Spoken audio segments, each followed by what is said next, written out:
राजस्थान के लिए खेले आप? जी हाँ। और बहुत सारे नए दुश्मन बना लिया आपने, इतने सारे विकेट लिए आपने। चलता है, क्रिकेट में दुश्मन बनाने चाहिए, अगर इस तरह से दुश्मन बने तो। T20 मजा आता है आपको? कभी कभी लोग कहते हैं कि बॉलरों को उतना मजा नहीं आता, T20 में आपकी क्या राय है? नहीं, मेरा नहीं ख्याल ऐसा है। डेफिनेटली हार्ड है बॉलर्स के लिए, लेकिन इसमें चांसेस भी बॉलर्स को मिलते हैं। इतने ही बैट्समैन को हर बॉल पे हिट आउट करना होता है, तो बॉलर्स के लिए भी उतने ही चांसेस हैं जितने के बैट्समैन के लिए। आप धीरे धीरे बैट्समैन ही बन रहे हैं। मैं हूं, लेकिन इंटरनेशनल क्रिकेट में बन रहा हूं। Okay. Thank you very much, ladies and gentlemen. Sohail Tanveer, winner of the first award this evening.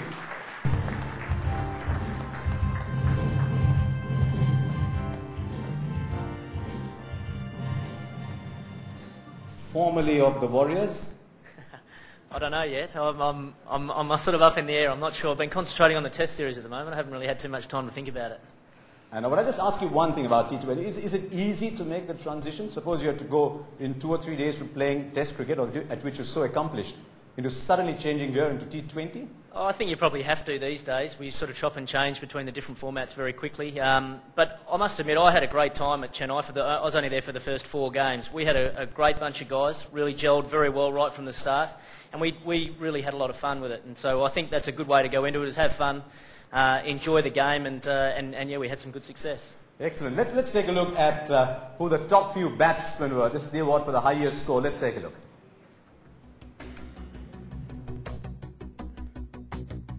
At number 4 in the highest individual score category is Michael Hussey of the Chennai Super Kings for his knock of 116 versus the Kings 11 Punjab in a group stage match of the Indian Premier League. At number 3 is Andrew Simons from the Deccan Chargers, also from the Indian Premier League, for his knock of 117 not out in a group stage match against the Rajasthan Royals.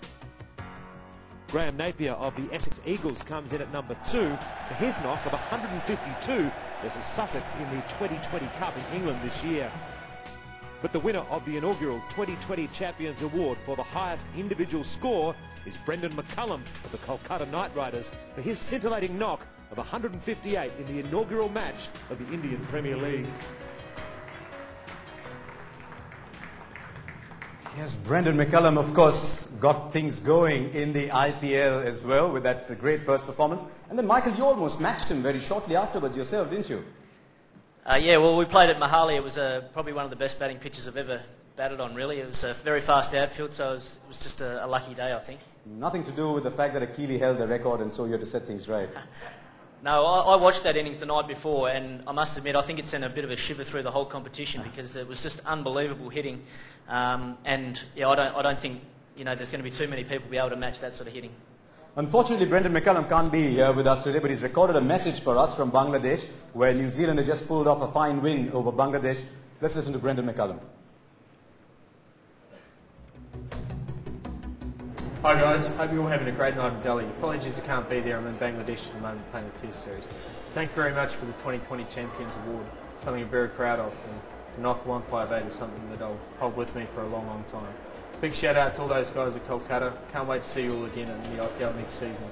Once again, apologies I'm not there tonight. Hope you all have a great night and enjoy your time there. Thank you very much. See ya. Yes, and thank you very much to Brendan as well. Can I get the commissioner of the IPL, since we don't have someone from the Kolkata Knight Riders, since I've seen you cheering for them as well, maybe you can come and receive the award from Michael.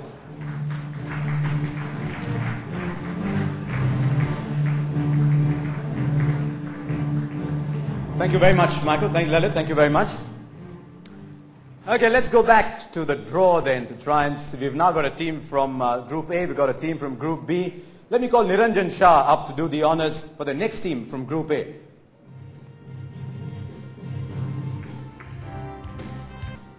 Left to himself, of course, he'd want to pick a team from Rajkot, but I think that's going to happen shortly. If you could just announce there and display it to everybody. He's picked A4. Middlesex Crusaders. There you are. That's what it is. The Middlesex Crusaders. And I saw a very, very distinguished former player from Middlesex here, so he might want to look at things very carefully as well. Thank you very much, Niranjan Shah, as well. Middlesex Crusaders is our next team from Group A. Let's find out a little bit more about the Middlesex Crusaders. The Middlesex Crusaders are the only team from England participating in the inaugural Champions League 2020. The Crusaders qualified in the tournament by virtue of winning the 2020 Cup in England this year.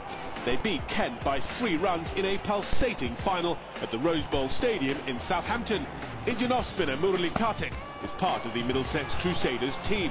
The Crusaders are part of the Middlesex County Cricket Club, which is one of the 18 major county clubs which make up the England and Welsh domestic cricket structure. Their home venue is the historic Lord's Cricket Ground in London. And the county is not just about cricket, but also about a role in society.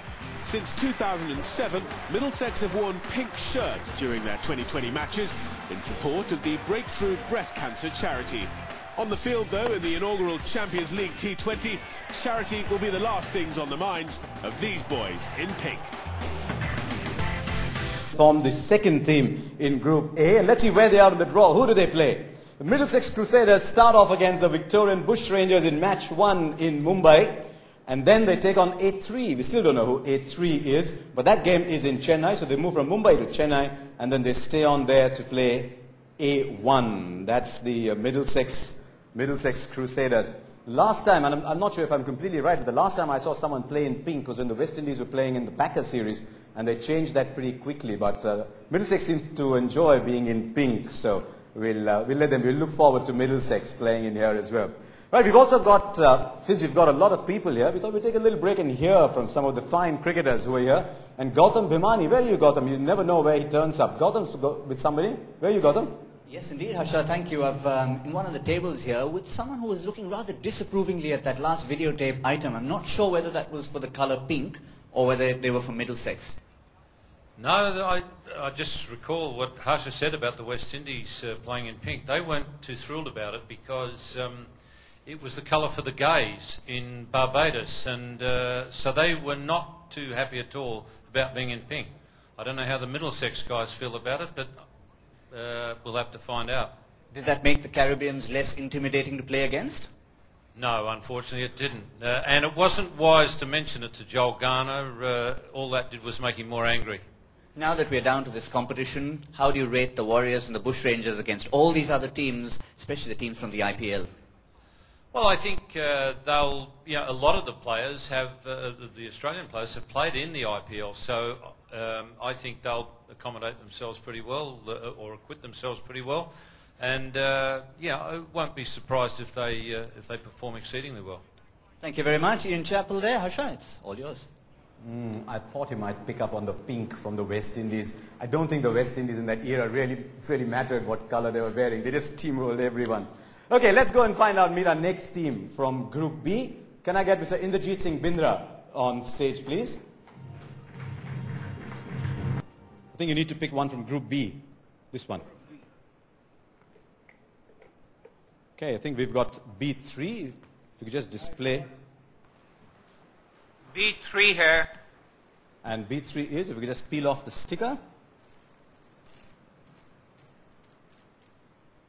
Warriors.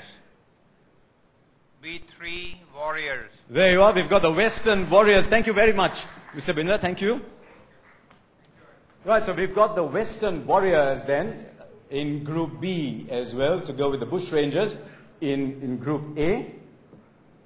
That's all right, Mr. Bindra. We're not as efficient as the Punjab Cricket Association. Right, there we go then. Let's find out a little bit more about the team that we've just picked. Here we go.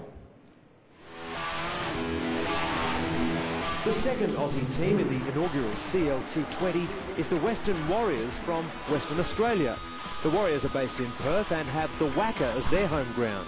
The team represents the state of Western Australia in the Australian first-class competition, the Sheffield Shield, the Limited Overs Ford Ranger Cup and the KFC 2020 Big Bash. The Warriors had a great run in the last 2020 competition, winning 4 of their 5 round-robin matches before going down to the Bushrangers in the final. The star for them in the final was Shaun Marsh, son of the legendary Geoff Marsh, who hit a blistering knock of 86 runs from just 55 balls. With his IPL team, the Kings 11 Punjab, not in the fray this time around, Marsh Jr. would definitely be looking to go all the way